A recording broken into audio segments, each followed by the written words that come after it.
All right. Good morning. Good morning. Good morning. Good morning. Good morning. Oh, there y'all go. Good morning. Yay. Hey y'all. Hey y'all. Hey y'all. Hey y'all. Hey. I'm here in Maryland this morning attending a conference. Y'all know can't nothing stop me. Only when I was flying in the air and I was on Delta and I couldn't. Okay, so I'm good. So good morning, y'all. This is the day that the Lord has made. We can choose to rejoice and be glad in it. We will say of the Lord, He is our refuge, our fortress, and our strength, our God in whom we can trust. Hey, Billy, good morning, y'all. Good morning. Good morning. So I found a little corner because I have a double room here in Maryland. My daughter was supposed to come and just hang out with me. We love DC, y'all. I'm actually in DC, but it's all the tri-state up here. I mean, it's, close. So she did it, and I had put in the group that I'm in for this conference that I had an extra bed. And of course, someone was like, I will split the cost. Okay, so good morning. I do not mind splitting the cost. So, yep, let's get started. I have my agenda, I have my computer up. Of course, JW Marriott's internet is running slow, but that's okay because my phone is working just fine. So, got my agenda. Please share this live with a friend. Please let somebody know, look, I care about you, and this is just a daily dose of inspiration. This is not a prayer call, y'all. This is a practical call for our relationships, for our marriages. And it's just information. Hey, Glendora, hey. And I created this. I'm so excited today to be talking to you because I talk to, okay, yep, I can see me. I talk to a lot of women because that's just the nature of who I am. I'm friendly. I love to share and I love relationships. And I'll tell you, marriage just seems to be so challenging for all of us, whether, men or women. And it's like, gosh, is there a playbook? Yeah, there's a lot of playbooks. And 50% of first marriages, we know they're just destined for divorce. If you had a 50-50 chance with something, a lot of people just decide not to do it. And the people that do it are just literally rolling and die. Okay, boom. Okay, yep, we'll make it. No, we won't. And a lot of times we just don't know the effort and work that goes into marriage. And if you walk into something, hey, Hope, hey, Hope, reach out to me. I'm here in Maryland, so I'm open on Friday. But if you are rolling the die and you literally just don't know if it's going to work or not, what do you do? 50% of first marriages end in divorce, 67% of second marriages end in divorce, 73% of third marriages end in divorce. So, marriage is destined for divorce. So, what do you do so that you can be on the other side where it's not divorce season for you? That's what we're here for. So I created this because, yes, y'all, yes, y'all, yes, I'm one of the 5% of the craziest folks on the planet that decide to get married 3 times. I am in my third marriage. And some people are like, wow, yeah, but I've had 3 husbands, honey. Some people can't get one, let alone two, and I'm on three. There's something to be said. I've only been really married or in relationships, and I really have had 4 relationships in my life, and I have 3 children with one man. I love relationships. I love being married, and it's just part of who I am. And I wanted to create a safe space for women that just be like, yeah, honey, I want a man. I wanted to create a safe space for women that really need that extra push to stay married. I've talked to so many people I know lately and friends. One who her husband is acting up. He's and he's an adulterous affair. She was like, girl, I know this woman doesn't even want him. She wants to get to me. She's a woman in a powerful place of power. I said, girl, no, that's what we gonna do because everyone doesn't want out their marriage. No matter what your situation is now. I might say, oh girl, I wouldn't deal with that. You might say it, but what would you deal with?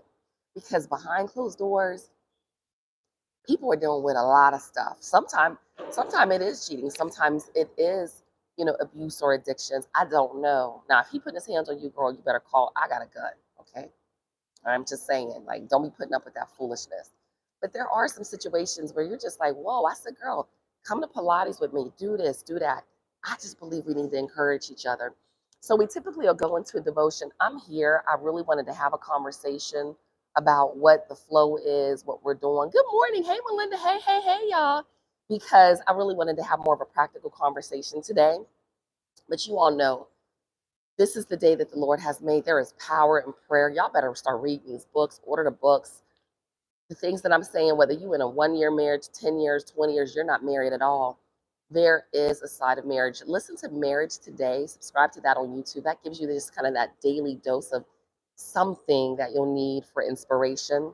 But y'all know I go through the power, which comes from our word, but comes from books, practical information, things online, the right things.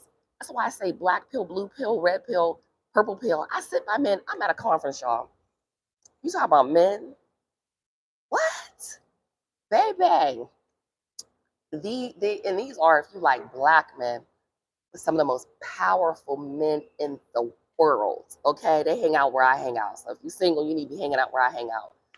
It's called the United States Black Chamber Conference. These are only men of power, masculine framed men. And I'm going to tell you, they are in rooms like the NAACP, National Business League, Urban League events. So you want to meet some powerful men? Y'all act like, well, not y'all here, but women act like I can't find a good man. I'm like, girl, I'm beating them off with sticks. To the point one man yesterday said to me, I said something about my husband, and I'm trying to pull it up so I can tell you our cadence of our conversation yesterday. He said, I'd love to have a wife like you. Do you have any single friends? Matter of fact, yes, I do. These men want companionship. And somehow we as women get older and we fantasize so much in our marriage. It's about companionship, sis. It's about having a favorite friend to look at and say, ooh, it's about waking up to that text I got in the morning and my husband saying, I'm so proud of you, all the work you're doing. He calls it American Descendants of Slavery. Like, he don't even really get it, but he knows I'm passionate about what I do. I'm here to advocate. And he's just showing appreciation. Well, sis, my husband don't do that. What do you do? Because I'm trying to pull up my conversation with my husband yesterday to say, what do we do? So the notes, I always have my notes here. Yes, they looking for men and women at brunch, things like that. There are people here. These men, and again, is every man great? No, but every woman isn't either. I see y'all too. Y'all, it's both sides. But you just need one. And you just want to have fun with the one that you have when you're married. So my roommate actually asked me yesterday, she was like, what do you mean when you say work? Because she's, starting to probe, she's asking questions. And I find that people like to ask me a lot of questions. And I said, well, it's making, and really it's making an investment in our marriages, y'all. Do you send that sexy text? Do you tell your husband you appreciate him? Yesterday I just said, look, I appreciate you making our lives easier so that I can come to events like this. Do you appreciate when he's doing something? Don't get complacent in your marriage. That's what I mean when I say work. I'm getting ready to get up. I was sick as a dog. Woke up this morning. I didn't feel good. I was in the bathroom. Didn't feel good. I still came here for y'all. Still showed up. I'm still going to go ahead and go do at least a walk up and down the steps. Go get on the treadmill for a little bit. How are you showing up daily in your marriage? How are we showing up daily to make the investment in the most serious relationship that we have in the world, right? One thing, I'm a full-time entrepreneur, if you didn't know, 10 years, full-time meaning I have no other outside paychecks coming in and have not. And this has been a multi-million-dollar business. Let me tell you something. I'm always on as an entrepreneur. And a lot of this translates over into marriage. Baby, sis, you're always on. Some people, we be like, oh, he just knows. And I've noticed again, watching a grandmother that is twice widowed, now the nuances and things that I noticed and how she moved. I remember one time, this is a really funny story. And she passed gas. I was a little girl. And I said, oh, little kid, she passed. She's like, no, I didn't. I was like, yes, you did. I'm a little girl. She's like, no, I didn't. But I realized now, I guess maybe she was embarrassed because she passed gas in front of her husband. But she just was never super duper over the top comfortable to the point where I saw her raggedy in the house or I just saw her saying foul things out of her mouth. She really operated as a very, very special feminine woman. Now, here's the opposite side of that. There is a feminine energy in marriage and relationships. There is a masculine energy. There is a book called Getting to I Do by Patricia Allen. I have been both in marriages. My second marriage, I was the masculine energy. And I'm still a very feminine woman, dressing nice, this and that, talks. But I paid the bills. I led. I always said what I thought, wanted, liked. I made sure everything was taken care of. And I enjoyed it. Like, I was the masculine energy. And after a while, it's because I was raising 3 kids. At the time, I was 6 years. I was divorced from my first marriage. I was a single mom. I had to take care of business. But when I got into this marriage, I read a book and did the work. That's why I said, please do the work. And there's the book, Getting to I Do, The Secret to Getting Relationships Right. And you will get married in under a year reading that book. That's like her thing with that book. And it's true. She has a quiz in that book. Are you the feminine or are you the masculine? And it's energy. This is not, no, they're feminine men, masculine men. That's why a lot of times when we see homosexuals, you can tell the masculine or the feminine because it's an energy. It's just more pronounced in their relationships most of the time than ours. My husband is the masculine energy, but I had to make a decision. I was on the cusp of it. I was like 2 questions away from being the masculine again. And I said, no, no, no, no, no. I don't want that again. My husband leads. My husband's the provider. My husband's the protector. My husband's the producer. All I do is run around here like a fairy goddess. Y'all talking about what I feel. Feminine feels. So if in your language with your husband, you always talk about this is what I think, this is what I want, this is what I like. You operate in the masculine energy. And it's not a good or bad, right or wrong. It just is what it is. But once you recognize it, understand, is this what you want or not? So with my husband, I have to be very mindful and conscious and say, yeah, no, I'm in a feminine energy. And literally, even if he's like, well, where do you want to go to eat? And I'll say, well, what do you think? What do you want? What do you like? And it's kind of funny, like coming to America, but it's true. If you want to operate that way, okay? If you want to operate that way, I'm going to put it on my do not disturb. So again, I'm just trying to bring it to your understanding because again, when somebody's asking me, well, what's the word? Well, I'm a whole lot of woman to put up with. But a man want to hear you a whole lot of woman to put up with unless he's a feminine energy man. And I'll tell you, and I don't want to say specifically whom, but in a specific marriage, this person has said, you're the first woman I've ever approached because most of the time when you approach a man, it's a masculine energy. But what happens, Montina, if I've been the masculine and I want to switch to the feminine? Read that book because it's going to take a gradual, you know, you need to do it gradually. It's not going to be an overnight, well, I just don't want to do this anymore. Also, it's important for you to recognize the investment in your marriage. Like I said, that I really want to touch on because a lot of us have led so long, then we just don't understand why we're not getting the results we now want because you switched it up on him, but he stayed the same. He always operated in his feminine. Now you switched it up. Now, for me, again, I have a very masculine frame man, so I had to really recognize what does a masculine frame man. And I say it like that because if you've ever been around a really manly man, my husband is a manly man times 10. He could build a house, he could fix cars. My husband can do all of that. He could cook sweet potato pies and make macaroni and cheese, but my husband does not play. And there's certain things that I had to really understand in my marriage, things that used to hurt my feelings that now I'm just like, oh, it's just some of the stuff he said. I'd be like, why'd you know, I'd be sitting up here crying and he just wouldn't budge. He'd be like, I don't know what the F you crying for. Not cussing to be mean, he's just a cusser. And I'd be like, you hurt my feelings. He's like, I don't give it, I don't care, but that's his masculine frame. And sometimes we expect our husbands to treat us like women. Now I'm gonna be all soft, girl. Oh my God, don't cry. What's the matter? I'm gonna hug you. This is tough. But again, understand the frame, understand what's normal, understand what's not. Again, I'm just trying to get us to be practical in all of this and say some of it, sis, is just normal. And I'm cheering for you. I hear you sometimes. You just like, I want out of this. I'm just going to take half everything he has. Well, why have half when you can have whole? I have a friend told me, she's like, girl, I don't even know what a mortgage is. I said I wanted a car and a new car showed up in my driveway. I don't know what a bill is. Some of you have it a lot better than what you think, but the outside world got you up here thinking everything's crazy, and it's not.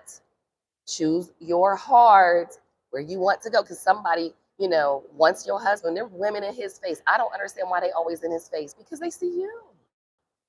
They see you. Girl, you are fabulous. They're like, I could have somebody like him. Oh, they'll wait their turn. I had a man one time tell me that. I've known this. I don't fool with him. I didn't fool with him then, but I mean, we were friends at work. I was single, and I was married, and I'm single. He's always married.